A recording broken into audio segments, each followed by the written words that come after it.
for us to forgive and forget. Actually, vodka. Matagal naman na kitang pinatawad. Pinapatawad na kita sa lahat ng mga masasamang ginawa mo sa akin. Ako, I'm sure you're gonna enjoy sa gift namin. Sinabi na sa akin ni Chito ang lahat. Hindi kita pakakawalan dyan hanggat hindi mo sinasabi sa akin ng totoo. So ano nga, girlfriend ba ni Kenneth yung baklang yun? May iba kang type, no? May iba kang gusto. Hulaan ko. Mas pogi ba sa kanya, ganon? Mas mabait, no? Sungit yun, lagi ako inaaway. Sino nga itong gusto mo? Sino? I just talked to Ate Charito.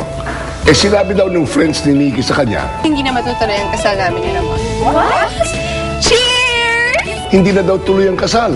Hindi ko magagalit. Hindi ako magagalit. Walang iba kundi si... Kenneth, hindi ko na itutuloy ang kasal. I don't want to be apart from you anymore. I love you. Please tell me it's not too late. Ako, alam mo, Nikki, sabi talaga ng Diyos, bawal ang selfish. Huwag ka munang sumabat dyan. Please. Kenneth, I love you.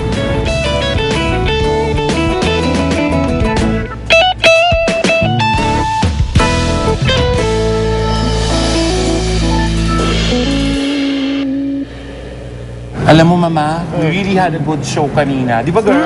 Tama! Ang ganda! Yes, perfect. Nasaan si Kenneth? Ilabas niyo na siya. Si Nikki, anak ko. Nandito ba siya? Ay, sandali. Nakita niyo ba siya? Sandali po, hindi po lost and found dito. Hindi po.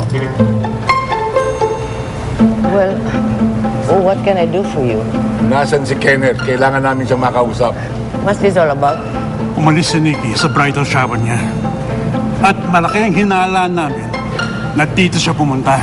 Runaway bride and drama? Ano ka ba? Sa bridal shower palang umalis, hindi naman sa kasal. O, edi runaway bridal shower. Oh. I know, right? Diba? Well, there's only one way. Come with me. Halika na, Nikki. Ihahatid na kita sa inyo. Come on. Why are you doing this to me? Oo nga naman, Nikki. Go, go, go. Go walk out the door.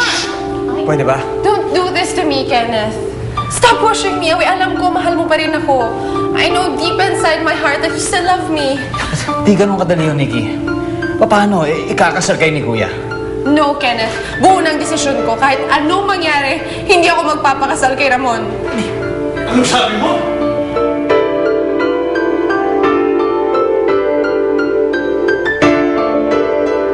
Pwede bang umupo? Sinabi ko bang pwede? Gabing-gabi na. Sino ba yung bisitang itit? Chong? Sabi ko sa iyo, masusurprise ka eh. Teka muna. Anong ginagawa mo dito? Sarsi, na-miss kita. Na-miss? Baka naman na-miss yung datong na binibigay mo sa kanya. Anong sinasabi mo hindi matutuloy ang kasal? I'm sorry, Dad, pero hindi ako magpapakasal kay Ramon. Hindi pwedeng hindi matuloy ang kasal. Nakahanda ng lahat. Nakalabas na ang mga imbitasyon. Sa ayaw nga niya matuloy yung kasal, Paano siya pipilitin? Tama si Kenneth. Sarsi, nung wala ka, doon ko lang na-realize kung gaano kakahalaga sa akin. Halaga? Makahalaga ng presyong ibig sabihin dahil wala ng sponsor. Sarsi, kailangan kita. Kailangan kita para hututan. Ano, Fafi? Kinakampihan mo pa siya. Ang laki ng gulo na ginagawa ninyo. Ang laking kahihiyan kung hindi matuloy ang kasal. Yan na lang iniisip niyo. Paano lang si Nikki? Iniisip niyo ba ang kapakanan niya? Kung ano talaga ang gusto niya? And how about your brother? Kapatid mo, how can you do this to your own brother? Hoy, Sarsi, huwag mong sabihin magpapauto ka na naman dyan sa lalaking yan. Sister, huwag ka magbulag-bulagan. Correct! Love is blind, but you are not. At ikaw, if you're thinking what I'm thinking, na kaya mo na namang utuin itong aming sisterette, Wrong na wrong. kaya go na go. You're not welcome anymore. Walk out the door. Babu! Babu! Sarsi, Chong? Kuya, hindi namin gustong saktan ka. Mon, teka, sandali. Halika na, pag-usap tayo.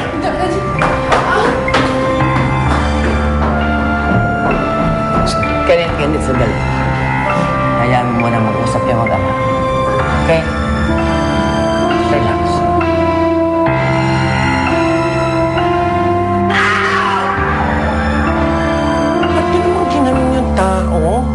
kasalanan niya sa inyo? Pinagtabo yan ng ganon. Aba, sa amin wala.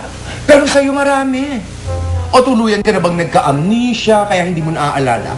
Pwes, may I remind you, halika dito. 1, nakita natin siya may kasamang girl na doon. 2, hinututan ka niya ng pera. At 3, hindi ka niya mapanindigan. At meron akong 4. Tama na. Tumigil ka na, ha? Enough. Oo na, naalala ko. Mabuti. Tama na. Tayo na.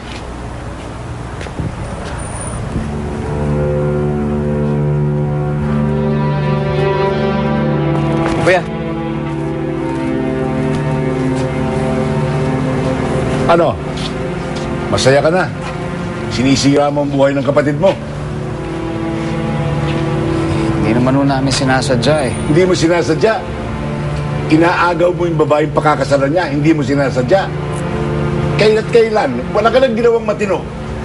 Wala naman ako magagawa kung yun ang nararamdaman ni Nikki. Hindi naman ho namin pinipilit yung babae. Wala ka bang konsensya? Pati kapatid mo, inaahas mo. Ano kang klaseng kapatid? Sige, kung yan ang tingin nyo. Sige, kasalanan ko na, Papa. Kasalanan ko na lahat. Magmula nung umpisa, kasalanan ko na. Kung bakit na-aksidente si Kuya. Kung bakit hindi papakasalan ni Nikki si Kuya. Sige, kasalanan ko na. Siya lang naman parati magaling para sa inyo eh. Magmula nung umpisa, baliwala na ako sa inyo eh. Kahit anong gawin ko, baliwala para sa inyo. Kayo natanong niyo ba yung sarili niyo? Anong klase kayong ama? Kenneth,